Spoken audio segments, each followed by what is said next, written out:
हाय, welcome back और welcome अगर आप पहली दफ़ा हो तो आज मैं इंडियन टीवी सीरियल्स के बारे में बात करूँगा। तो मुझे एक काम के सिलसिले में, एक प्रोजेक्ट के सिलसिले में इंडियन टीवी सीरियल्स को देखना था, क्योंकि काम उसके अराउंड था। मेरे पास टीवी है नहीं और मुझे लगता है कि आजकल के जो कंटेंट जो टीवी पे आ रहे हैं, उसको देखने के बाद में शायद अगर मेरे पास टीवी होता भी तो मैं नहीं देखता।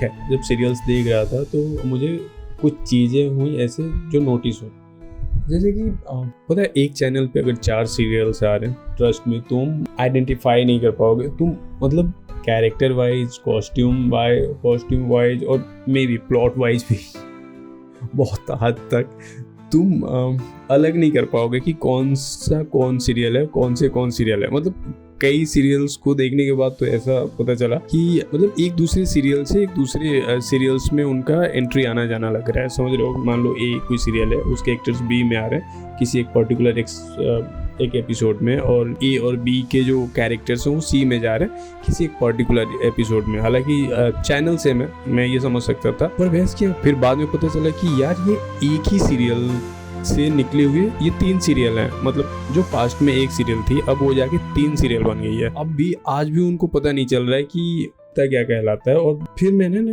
एक और चीज़ किया कि मैं अलग अलग चैनल के सीरियल देखने, भाई तुम सेट को छोड़ दो और चैनल को छोड़ दो तो मुझे नहीं लगता है कि बहुत ज़्यादा फर्क बचा है आजकल के सीरियल्स में। आई मीन सेम तरीके के हेयर स्टाइल्स हो गए हैं सारे एक्टर्स के, एक्ट्रेस भी ऑलमोस्ट सेम ही तरीके के कॉस्ट्यूम उनके भी, और ज्वेलरी वगैरह सारी चीज़ें चल रही हैं, ट्यूम वगैरह सारी चीज़ें सेम हो गई हैं। ऐसे भी कह सकते हो कि सेम टेम्पलेट पे ना लोगों ने अपना अपना प्लॉट चिपका रखा।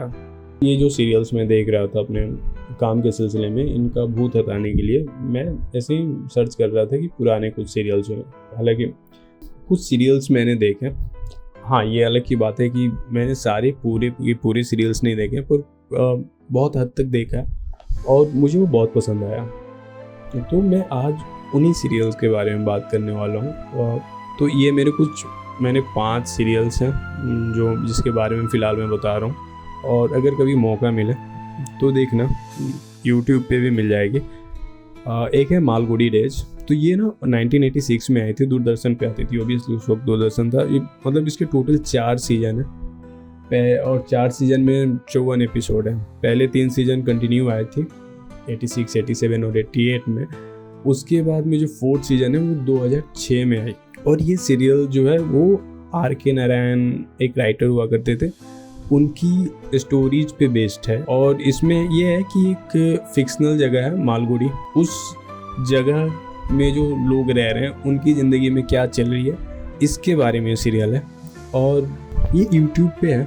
आई मीन सारी की सारी एपिसोड, कभी मौका मिले तो देखना, बहुत ही कमाल का। उसके बाद है ब्योमकेश बख्शी। मतलब ब्योमकेश बख्शी का नाम हम सब ने सुना है, पर क्या है ना कि हम शेरलॉक होम्स से काफ़ी इंस्पायर्ड हैं। एटलीस्ट मैं अगर बात करूँ अपनी, तो पर मैंने ये देखा ब्योमकेश बख्शी भाई अपना देसी एक डिटेक्टिव जो चाय सुट्टा, लिटरली चाय सुट्टा आज के लैंग्वेज में कह सकते हैं, चाय और सिगरेट फूंकता रहता है, वही काम करता है और वो केस को सॉल्व करता है विथ देसी ट्विस्ट के साथ। और हर एक एपिसोड में एक अलग कहानी है और अलग केस है जिसको एक्सप्लोर करते रहते हैं ब्योमकेश बख्शी।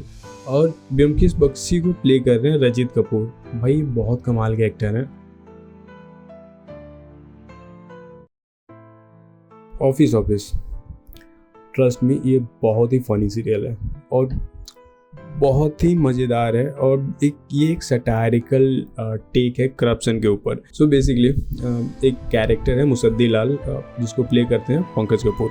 उनको ना कोई काम होता है और किसी काम के सिलसिले में उन्हें गवर्नमेंट ऑफिस जाना पड़ता है, और वो बार बार उन्हें कोई काम आता है और वो ऑफिस जाते हैं और उन्हीं कुछ एम्प्लॉय साथ अटक जाते हैं और उस सिचुएशन ऐसे क्रिएट होता है। और ये शो ना बहुत ही फ़नी है, मतलब आज भी देखोगे तो ये बहुत ही मज़ा आने वाला है। एटलीस्ट मुझे बहुत मज़ा आया। सो मैं चाहता हूँ कि तुम लोग भी देखो। आरोहन दूरदर्शन पे आता था, और ये सीरियल तब का है जब शायद बहुत सारे लोग वुमेन एम्पावरमेंट के बारे में बात नहीं करते थे और ये उतना चलन पे नहीं था जितना कि आज है। ये शो तब वुमेन और वुमेन एम्पावरमेंट के बारे में या फिर वो कदम से कदम मिला के चलने वाली वो सारी चीज़ें को एक्सप्लोर कर रहा था। और ये बेसिकली ये जो सीरियल है वो एक ग्रुप ऑफ फीमेल कैडेट को है जो नेवी में, इंडियन नेवी में है, और ये उनकी लाइफ, उनकी ट्रेनिंग को एक्सप्लोर करता है। हालांकि फन फैक्ट ये है कि ये जब सीरियल आई थी, ट्रस्ट में ये सीरियल अपने वक्त से बहुत ही आगे की बात कर रहा था। भी देखो, और अगर आप लोगों में से किसी ने देखा है तो बताओ कि आपको देखने के बाद में ये सीरियल देख के कैसे लगा, या फिर इसके अलावा अगर कोई और सीरियल हो जो सजेस्ट करना चाहते हो तो प्लीज़ गो अहेड। एंड अगर वीडियो के इस पार्ट तक आ गए हो तो please subscribe, like and share. Thank you.